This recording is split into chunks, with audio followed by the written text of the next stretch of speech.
So, in this module, we're going to discuss mental health terms and diagnoses and just the material, the wisdom, the knowledge, and the education behind it. This will be lesson two. The first one was on attachment. To dismantle mental health diagnoses as identity and reframe them as nervous system adaptations common in highly sensitive, neurodivergent, trauma exposed people. That's the purpose of this module. It's not treatment, it's just education. It's giving you the language and the labels and the boxes so you can communicate what you're tapping into your body. So mental health diagnoses are descriptive. They're not definitive. They describe how a nervous system learned to survive, not who a person is. And that's just what happens. It's a grooming process in the mental health community. Um, they don't say, you are bipolar, you're no longer Brandy anymore, but that's what we become. They don't question us and meet us as people anymore. They begin to say, "Oh, so are you experiencing any hypervigilance this month?" Literally, I've had a therapist ask me if I was hypervigilant this month.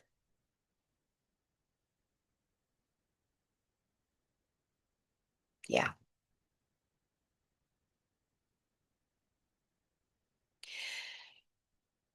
So the brain adapts to environment, not morality. Symptoms increase under threat and they decrease under safety. That's why regulating our nervous system is so important.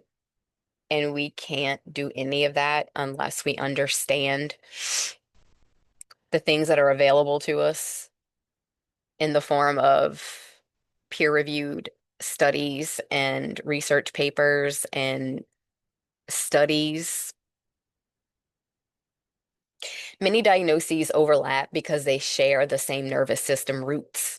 So if you were labeled, it means your system was loud. It wasn't wrong.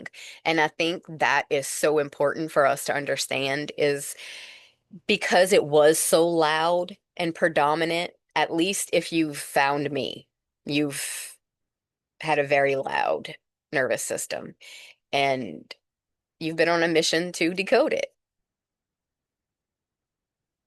right? And you were being obedient to the hierarchy chain and following the proper chain of command. You're starting to see the pattern and how, like, you've been viewing the world from a lens that was not yours and you had no idea. Like, do you see how subtle yet polar opposites? It gets pretty trippy. Um, that's why I think a lot of us tap out at psychosis because we are so dead set on finding the answers because we know that there's something there. And if we could just hone it, we know that there's magic and beauty in the midst of that chaos. We just need to understand what it is and how do we make it into something. All mental health diagnoses map back to dysregulation, overstimulation, lack of co-regulation, prolonged stress without relief, and sensory sensitivity in unsafe environments. Think of it like sensory deprivation tanks. You know, uh, you have been picking up, like, go and look up a video on YouTube of like what a neurodivergent person hears versus a regular person.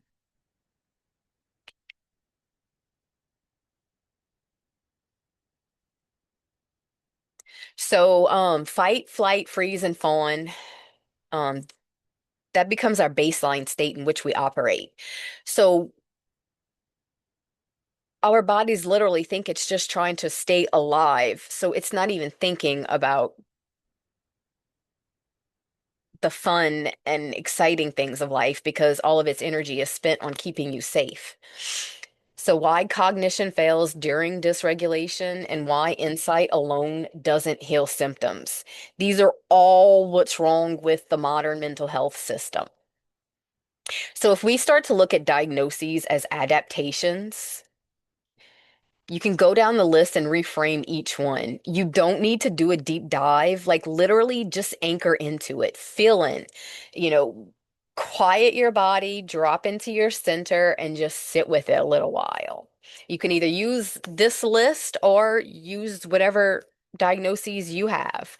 Um, and that's another thing that I've discovered is, you don't even have to be diagnosed with it or agree with it. Like it's literally just an avenue for you to explore.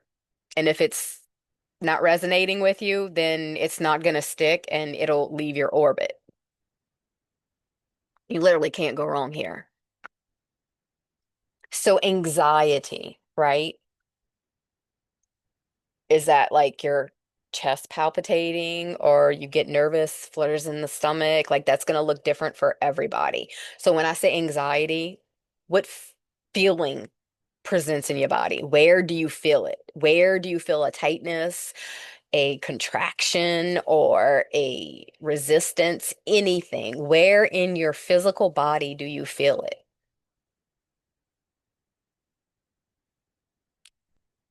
And that can look like hypervigilance.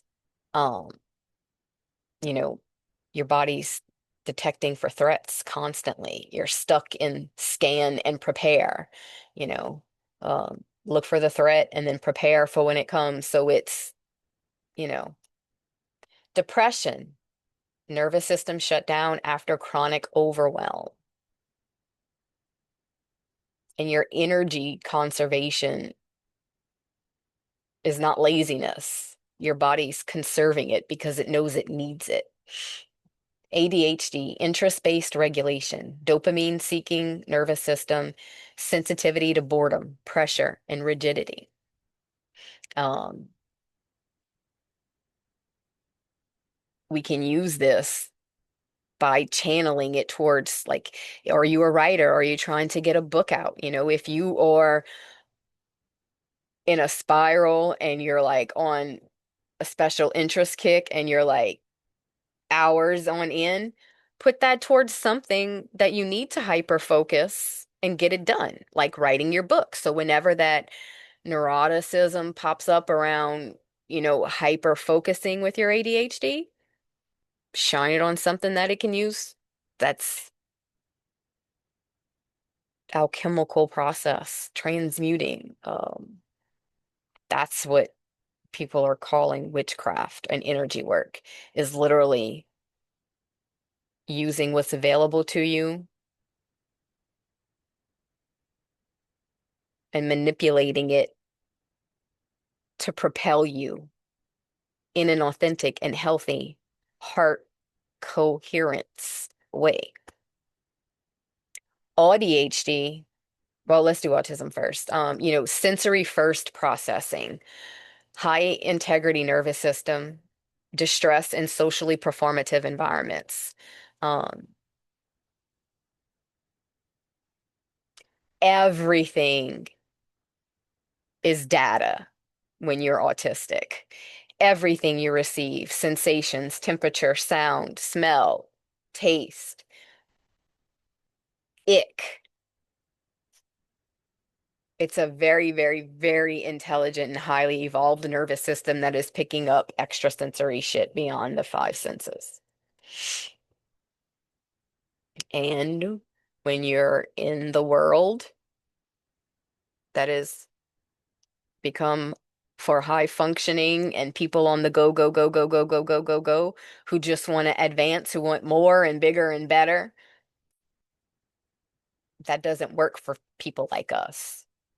So ADHD, that's when you have ADHD and autism together. Simultaneous need for novelty and predictability.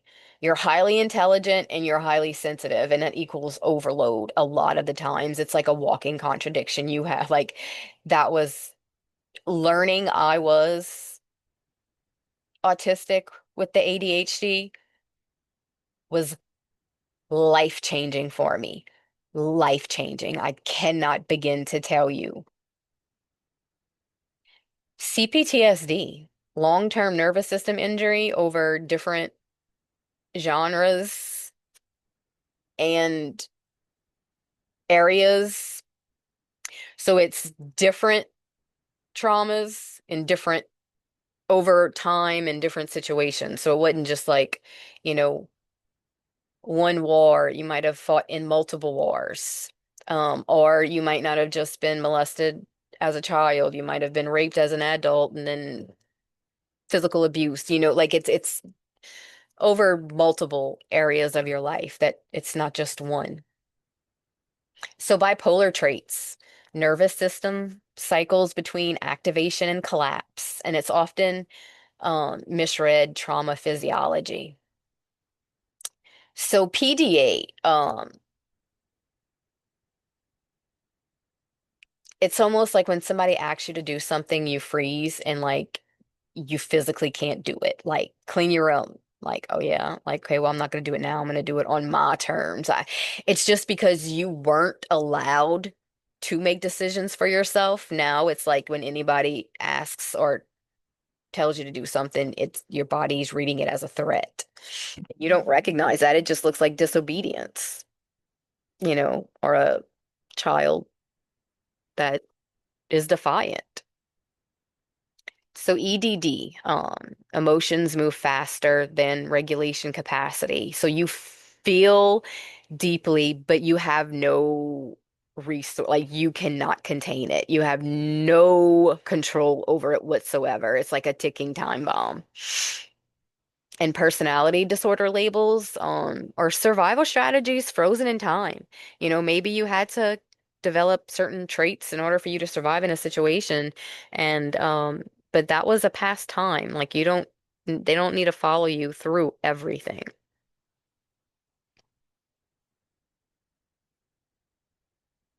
And they look like character flaws.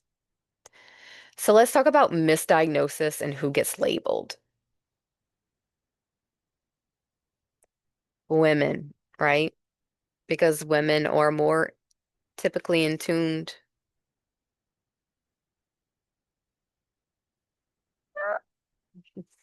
Um, Mothers, right? Our cycles, depending on the phase of our cycle, we process emotions differently.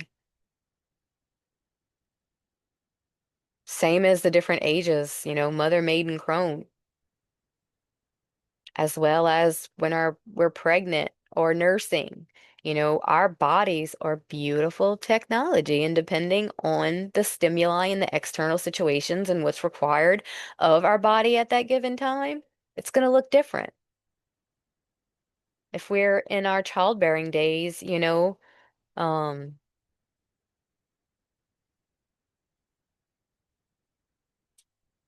yeah, like our cycle, in order for us to be able to create life and carry a baby, things need to happen within our bodies, and that takes energy, and it's a whole process, and it's nature, and it's beautiful, and we need to remember that our bodies are doing these incredible things every day,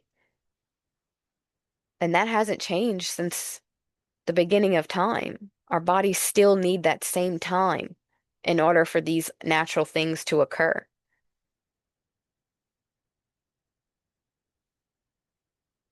Highly empathic children and trauma survivors and neurodivergent people. Um, because their emotional expression is pathologized, the sensitivity is punished, and coping without support looks unstable. Um, we're not told that Hey, if we go to a rec room once a month and just beat the fuck out of something in there, we could be a lot more regulated when it comes to us dealing with our children or our spouses. You know, if we learn that, hey, my partner and I can go once a month to a dungeon and explore a side that is curious and new to us, we can build trust and get over betrayal together and cultivate an exciting, dangerous, or, an exciting space between us that is contained and facilitated. So that way, in our everyday life, we can keep up with the Joneses or whatever we're subscribing to right now. They just give us medication to stabilize the symptoms, but that doesn't heal the trauma. It suppresses it and it makes it worse. And we become what we become at rock bottom. Regulation and safety determine your outcome. Sovereignty is the key.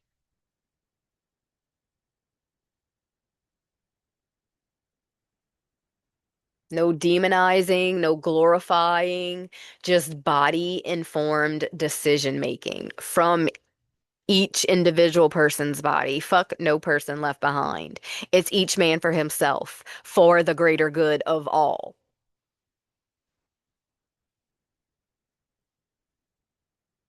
So with that, this is the most important part is not shaming the labels and dismissing them, but shifting the language so that way they can do what they were intended to do to educate us so that way we can better understand our body and our anatomy and our biology and develop a plan that works for us. So instead of I'm bipolar, my nervous system learned this to survive. But since then, I have gained extra knowledge and tools and resources. So, where can I reframe this right now? I'm borderline. No, this is a state. This is not myself. This is where parts work can come in, right? The different personalities that come out to protect you and take over, recognize them, make connection with them, get to know them, so that way you can call upon them when the certain situation arises, and that way you are resourced. And that's what it looks like to use your diagnoses and your characteristics and your traits to better understand yourself, so that way you can resource, so you're not a ticking time bomb. You don't heal mental health by fixing yourself.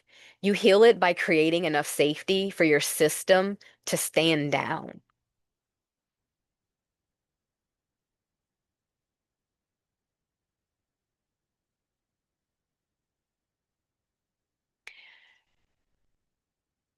So, a few things to remember.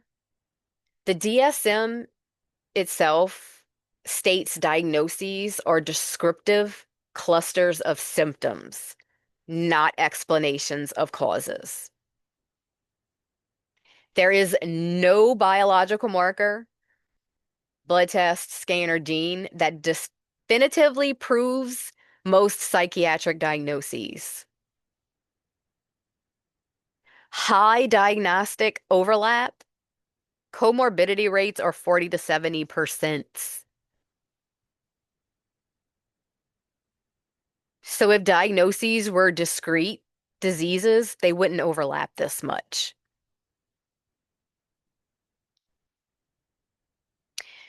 This is another important thing to remember. Your amygdala detects threat 12 to 20 milliseconds faster than conscious thought. That means your body formed a decision about that person, place, or situation before you even recognized you were observing a situation. During threat, blood flow shifts away from the prefrontal cortex, which is reasoning and language and impulse control. right? Aren't these things fascinating? Doesn't it make you want to know why did they not tell you this? Because had they told you this instead of prescribed you a pill, you would have been able to do a lot more with that. Chronic activation alters baseline arousal and stress hormone regulation, your cortisol and adrenaline. So you can't think your way out of a nervous system state. Cognition comes after regulation, not before. And in order for you to do that, you have to rewrite your relationship to these words and terms and diagnose. I know you think that all psychologists and mental health is evil and out to get you. They really have no fucking idea the damage they're doing. I firmly believe that. I have to believe that.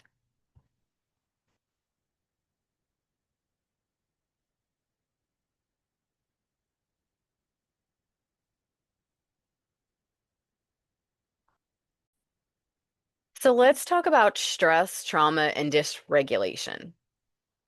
Um, some definitions used in research.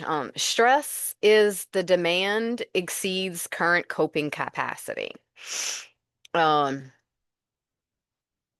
basically, you're not resourced enough. You don't, you're, there's, you're doing too much and not enough downtime. Trauma is stress without escape or adequate support. Complex trauma is repeated or prolonged trauma, especially relational and developmentally. Some key findings. Developmental trauma alters emotional regulation circuits. Trauma literally rewires your brain. Okay? Now, there's no scientific method for that rewiring process, which means every single person's rewiring is going to be individually fucked up based on their individual situation. Early stress sensitivities, or it sensitizes the nervous system to later stressors. So that's why we accept worse and worse behavior as the time prolongs. And symptoms intensify under relational threat, not randomly. So in relationship. Now, I need you to understand why all this is so important to me is because I am just a regular person who has had mental health diagnoses. I just so happen to be 2 semesters shy of a master's in psychology, ABA, but this is lived experience. All of the things that I'm talking about are because I thought I was going insane. Okay.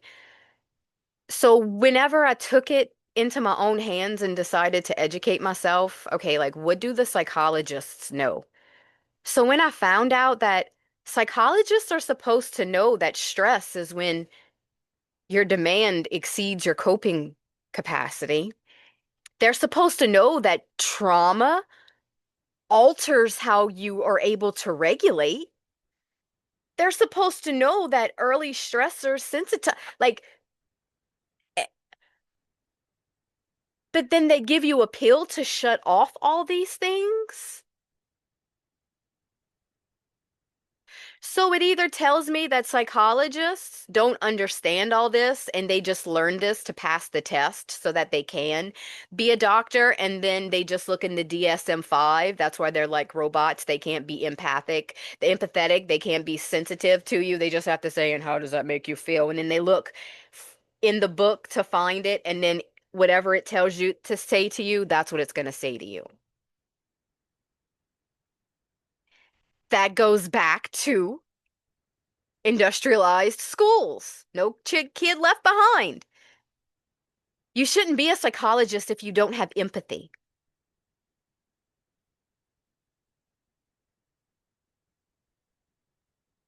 Or if you don't have the conscious awareness to be able, or if you have, no, because unless you're a conscious person that's on a conscious journey, and you've dissolved your ego and you're coming from that, then that's one thing. But in the real world, what I'm talking about, no. And I don't understand how this is something that I'm just recognizing because this is like one plus one. So it's got to be known, just covered up because of money, right? Unless they do it on purpose. But I don't think people do things on purpose. So, right? Like, do you understand? Do you see how the system is so fucked up from the inside out? But if we just reframe it, we don't have to go and waste money. We can just re look at all the studies and baseline data that's been done already and just decide what we want to pull from that. So why diagnoses cluster together? ADHD plus anxiety is extremely common.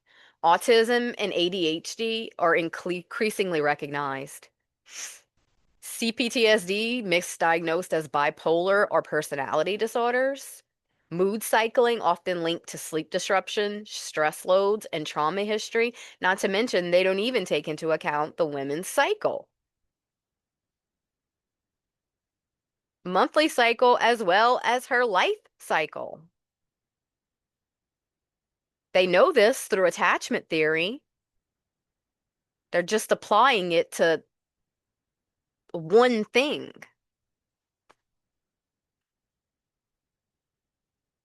Scientific interpretation. Same nervous system, different expressions. Context determines symptom presentation. Context determines symptom presentation is so fucking important. ADHD and the dopamine regulation. ADHD brains show differences in dopamine signaling. Dopamine regulates motivation, attention, and reward. ADHD is interest-based, not an attention deficit. Environmental sensitivity. Symptoms worsen with pressure, boredom, and rigidity. They improve with autonomy, novelty, and meaning, which means go fly your freak flag, right? Stand up for yourself. Be a feminist if you want to. Stand up for what's right. Autism and sensory processing. So, the current understanding, autism involves differences in sensory integration and neural connectivity. Heightened sensitivity to sound, light, texture, and emotional tone. Distress often caused by environmental mismatch, not internal pathology. An important shift is moving away from a deficit model towards neurodiversity framework. Who gives a fuck if you're 44 and you have to bring some fidget toys and something, okay? Who cares if you have to have a bug out bag that you can go in your car and have your squishmallow and a soft fuzzy blanket, some earphones, okay? Resource yourself. Fuck what it looks like on the outside. Who gives a shit? Don't wear scratchy, stiff clothes. Wear the soft textures. Resource yourself.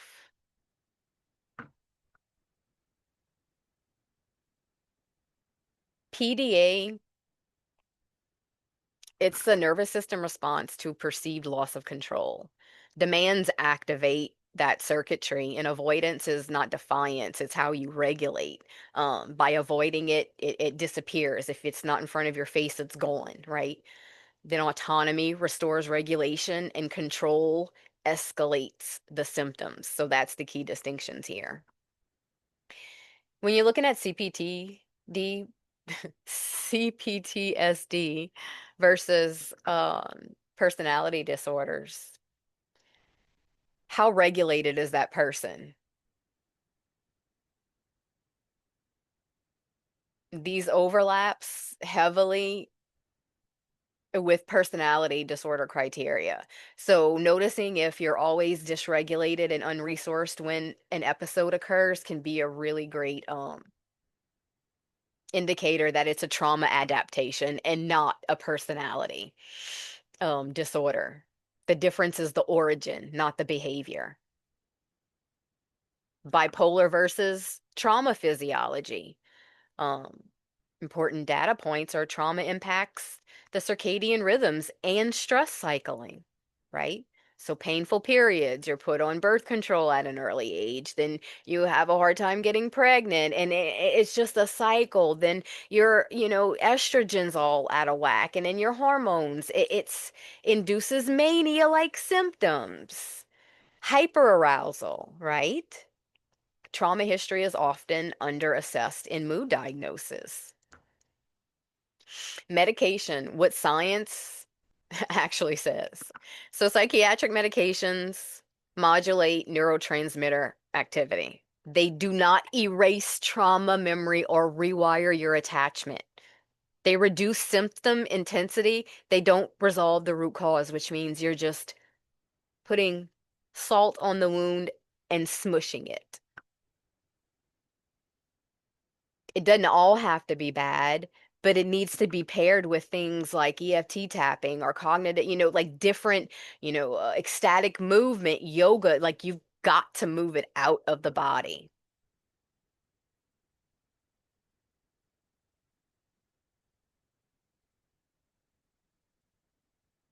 So, identity and neuroplasticity.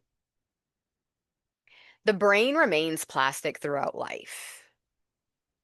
Nervous system states are reversible.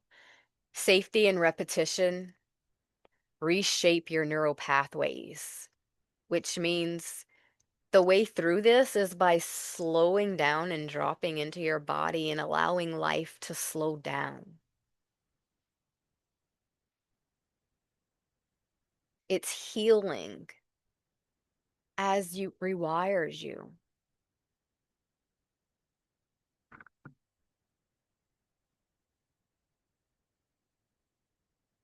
So there's no evidence that most mental health diagnoses are fixed identities. There's overwhelming evidence, in fact, that nervous systems adapt to the environment.